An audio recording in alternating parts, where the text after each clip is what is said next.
বয়সকে স্রেফ সংখ্যা বানিয়ে ছুটে চলেছেন তিনি। ৪১-এও অদম্য ক্রিস্টিয়ানো রোনালদো। বয়সের ভারে মাঠের রাজত্বের পরিধি কিছুটা ছোট হয়ে এলেও যতটুকু নিয়ন্ত্রণে আছে ততটুকুতে তিনি দুর্বার। বক্সে এখনও ক্ষিপ্র। কিন্তু একসময় থামতে হয় সবাইকে। রোনালদো সেই আভাসও দিলেন বিশ্বকাপের শেষ ১৬ পর্বে স্পেন ম্যাচের আগে। জানিয়ে দিলেন এটাই তার শেষ বিশ্বকাপ। ম্যাচের আগের দিন সংবাদ সম্মেলনে আসেন পর্তুগিজ ডিফেন্ডার।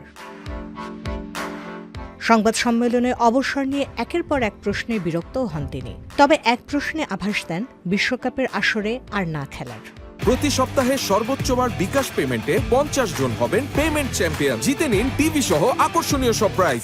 সংবাদ সম্মেলনের শেষ প্রশ্ন ছিল লিওনেল মেসির সঙ্গে দ্বৈরথের পরে আর্জেন্টাইনদের জন্য কি বার্তা দেবেন তিনি। সে সময় বিমানের একটি ঘটনা তুলে ধরেন এবং শেষের আভাস দেন। প্রশ্নের জবাবে রোনালদো হেসে বলেন, গতকাল বিমানে একজন কেবিন ক্রু ছিলেন। তার তাকানো দেখেই আমি বুঝতে পেরেছিলাম তিনি আর্জেন্টাইন। তাকে সেটা বলেছিলামও।